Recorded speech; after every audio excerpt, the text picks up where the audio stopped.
biasanya kesombongan akan segera mengikuti. Hari ini kita diajar untuk melintasi kebanggaan itu, yaitu dengan melihat ke dalam dari mana kesuksesan itu berasal. Kesuksesan terjadi bukan semata-mata karena kita bisa, tetapi juga karena campur tangan Tuhan. Maka tidak ada tindakan lain kecuali menyangkal diri dan berserah seutuhnya kepada Allah. Dengan demikian, kita akan mendapatkan kesuksesan yang luar biasa, yakni nama kita yang di surga. Oleh karena itu, mari kita mempersiapkan diri dengan mengakui dosa-dosa kita supaya layak merayakan misteri suci ini. Saya mengaku kepada Allah yang Maha Kuasa dan kepada saudara saya bahwa saya telah berdosa dengan pikiran dan perkataan, dengan perbuatan dan kelalaian. Saya berdosa, saya sungguh berdosa. Oleh sebab itu saya mohon kepada Santa Perawan Maria, kepada para malaikat dan Roh Kudus, dan kepada saudara sekalian, supaya mendoakan saya pada Allah dan kami. Semoga Allah yang Maha Kuasa mengasihani kita, mengampuni dosa kita, dan mengantar kita ke hidup yang kekal.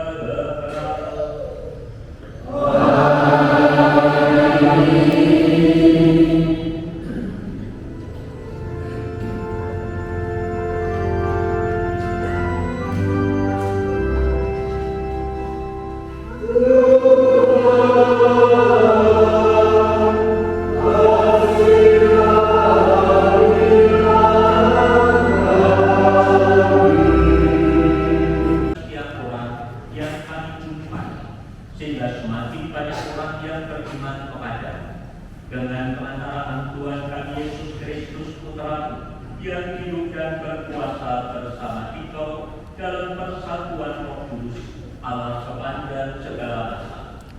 Dikatakan sabda. Sukacitalah bersama dengan Yerusalem, bersorak-sorailah karenanya. Hai semua orang yang mencintainya, bergiranglah bersama dia segirang-girangnya. Hai semua orang yang berkabung karenanya, supaya kamu menghisap dari susu yang menyegarkan dan menjadi kenyang, supaya kamu menghirup dan menikmati dari dadanya yang bernas. Sebab beginilah firman Tuhan, sesungguhnya Aku mengalirkan kepadanya keselamatan seperti sungai, dan kekayaan bangsa-bangsa seperti batang air yang membanjir. Kamu akan menyusup, akan digendong, akan dibelai-belai di pangkuan, seperti seorang yang dihibur ibunya. Demikianlah kamu akan kuhibur. Kamu akan dihibur di Yerusalem. Apabila kamu melihatnya, hatimu akan girang, dan kamu akan seperti rumput muda yang tumbuh dengan lebat. Maka tangan Tuhan akan menyata kepada hamba-hambanya. Demikianlah sabda Tuhan. Syukur kepada Allah.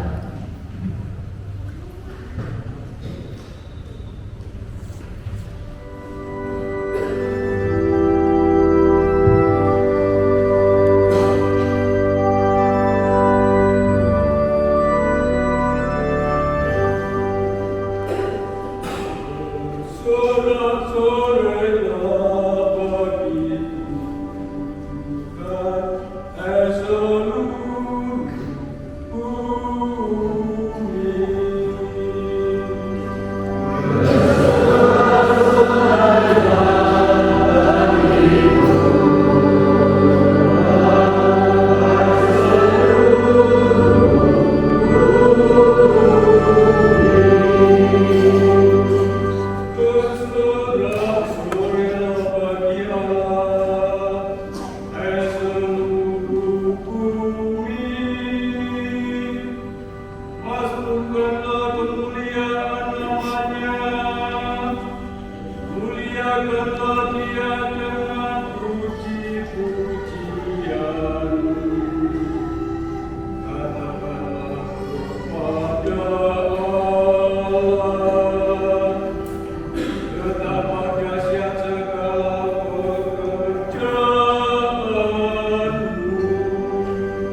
Saudara-saudara, aku sekali-kali tidak mau bermegah selain dalam salib Tuhan kita Yesus Kristus. Sebab olehnya Dia telah disalibkan bagiku dan aku bagi dunia. Sebab bersunat atau tidak bersunat tidak ada artinya, tetapi kehidupan baru itulah yang ada artinya. Bagi semua orang yang memberi dirinya dipimpin oleh kepatuhan itu, dan bagi semua orang yang menjadi milik Allah, turunlah kiranya damai sejahtera dan rahmat. Selanjutnya, janganlah ada orang yang menyusahkan aku, karena pada tubuhku ada tanda-tanda milik Yesus. Saudara-saudara, kasih karunia Tuhan kita Yesus Kristus menyertai rohmu. Amin. Demikianlah sabda Tuhan.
Sesungguhnya aku memutuskanmu seperti anak domba ke tengah-tengah serigala.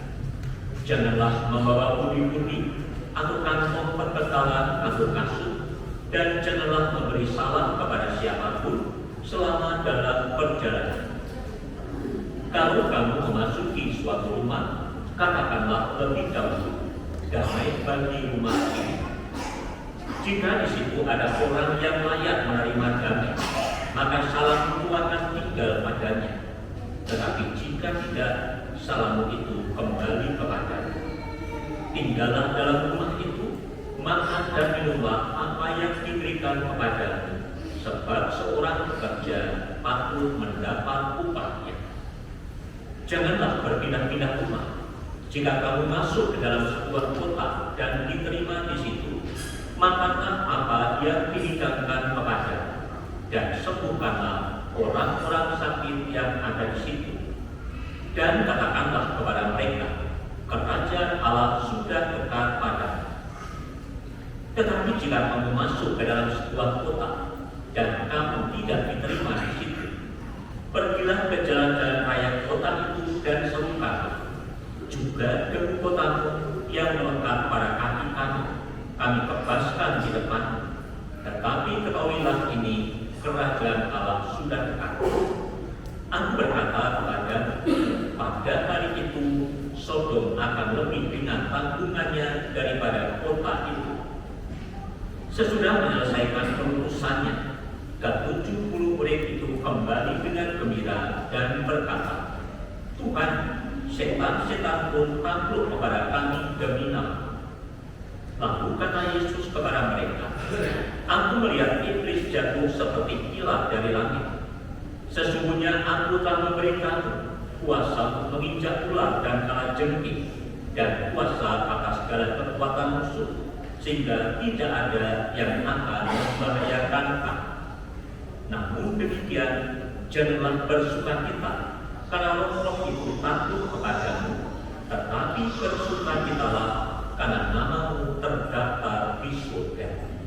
Demikianlah sabda Tuhan.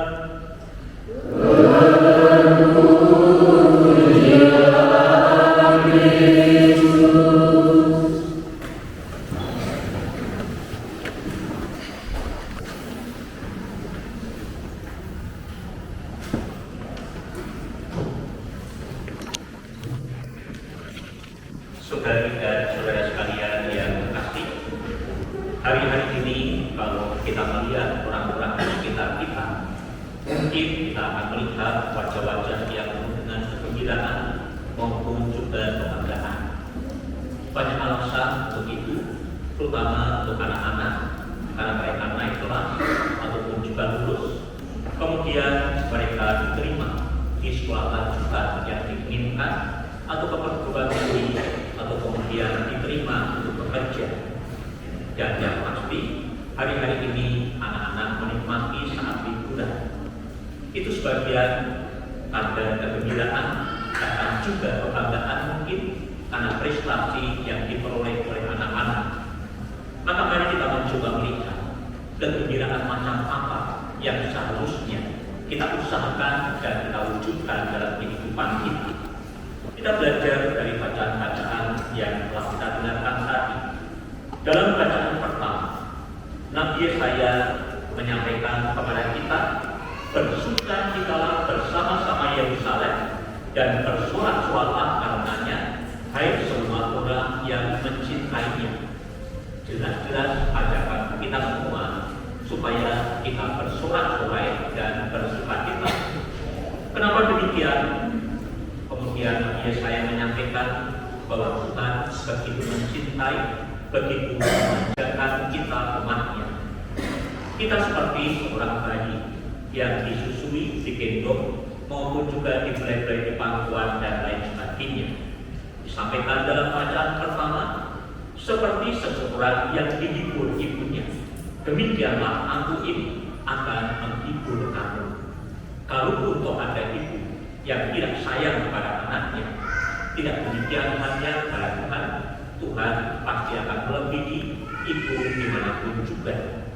Yang jelas Tuhan selalu menghibur maupun juga menyelamatkan kita.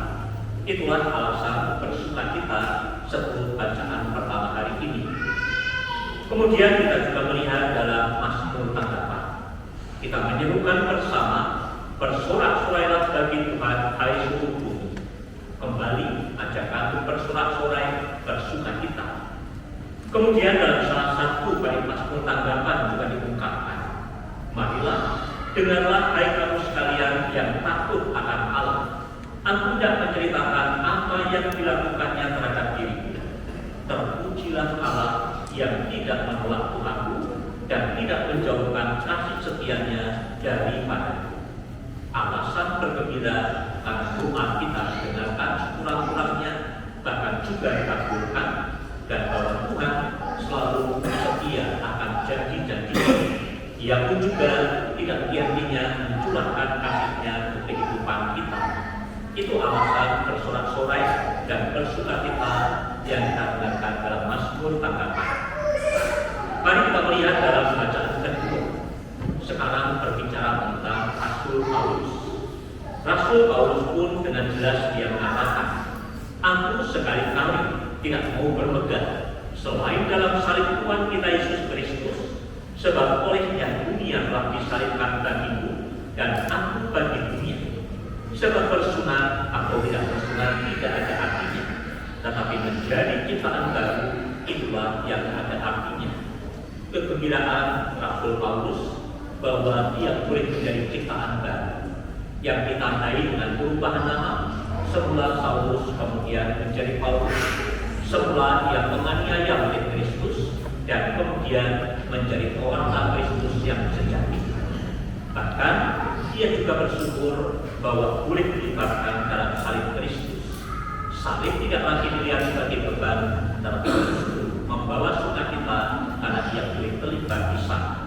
Itu alasan Rasul Paulus. Mari kita melihat dalam bacaan Injil. Bacaan Injil berbicara tentang tugas utusan yang dijalankan oleh para murid Yesus. Dan di akhir bacaan, mereka laporan kepada Tuhan Yesus. Mereka begitu bersukacita, mereka begitu bergembira, dan salah satunya mengatakan, bahkan setan-setan pun takluk kepada kami oleh karena nama-Mu. Maka di situ Tuhan Yesus meluruskan, Ia mengatakan, sesungguhnya Aku telah memberikan kuasa kepada kamu untuk menginjak ular dan kalajengking dan kuasa untuk menahan kekuatan musuh, sehingga tidak ada yang akan membahayakan kamu. Memang mereka diutus, mereka juga dibekali, mereka diberikan kuasa yang diperlukan untuk menjalankan tugas. Namun demikian jangan bersukacita, karena Allah itu takluk kepada, tetapi bersukacitalah karena nama-Mu ada terdaftar di surga. Itu alasan bagi para murid bahwa mereka perlu bersukacita bukan pertama-tama karena keberhasilan dalam tugas, tapi karena dengan keberhasilan itu, dengan kesetiaan menjalankan tugas, nama mereka terdaftar di surga. Berdasarkan bacaan-bacaan itu, mari kita mengkaitkan dengan kehidupan kita masing-masing. Kita berbicara tentang panggilan dan keputusan kita masing-masing. Tanpa kecuali kita dipanggil untuk bekerja di hadapan Tuhan.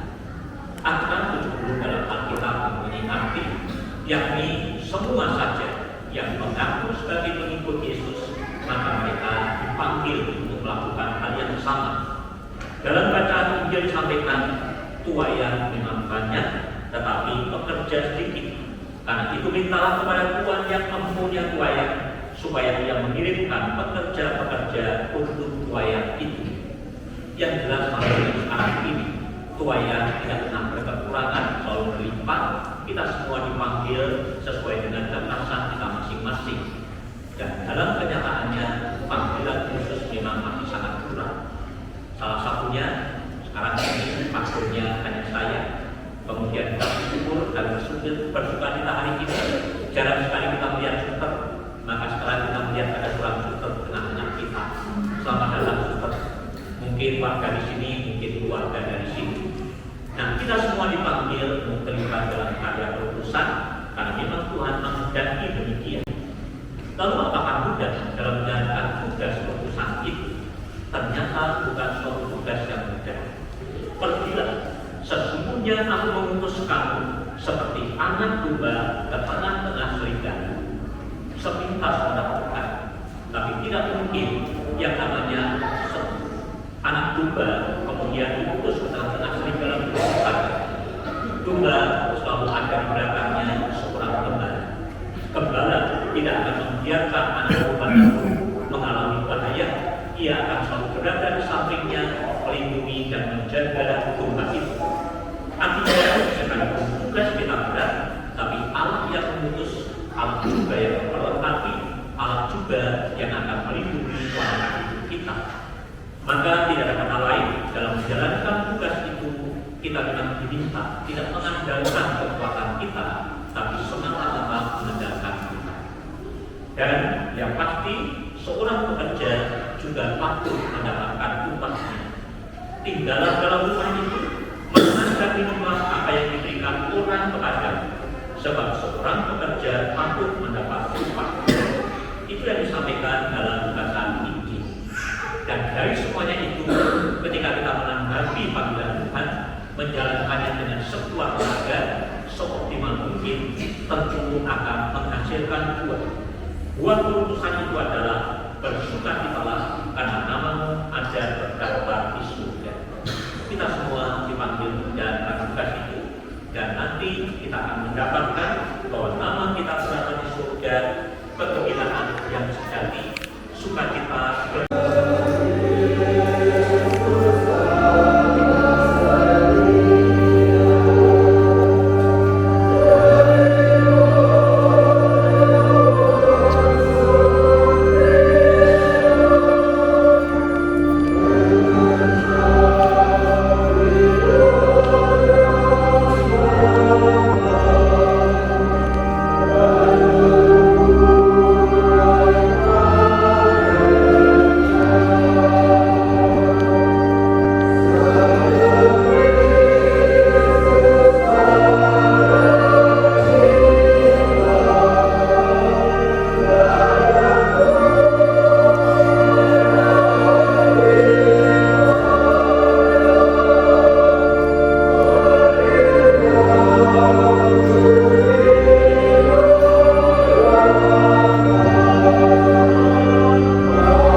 sebelah kiri kami terdapat tanda-tanda milik Tuhan, yaitu cinta, kasih, dan damai sejahtera bagi semua orang, sebab Dialah Tuhan pengantara kami. Tuhan bersama kamu.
Berkenan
Tuhan belas kasih-Mu, selalu bebas dari dosa dan dijauhkan dari setiap gangguan, sambil menantikan harapan yang membahagiakan dan kedatangan penyelamat bagi Yesus Kristus.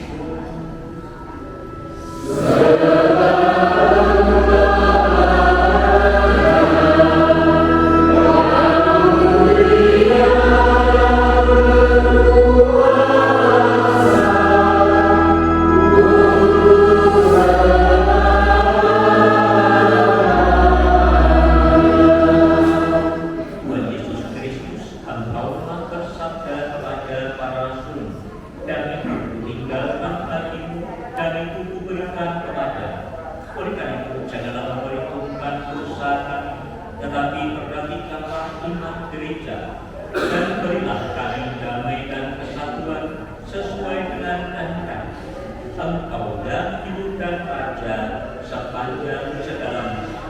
Amin. Semoga damai Tuhan selalu bersama kamu.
bagi saudara sekalian, apa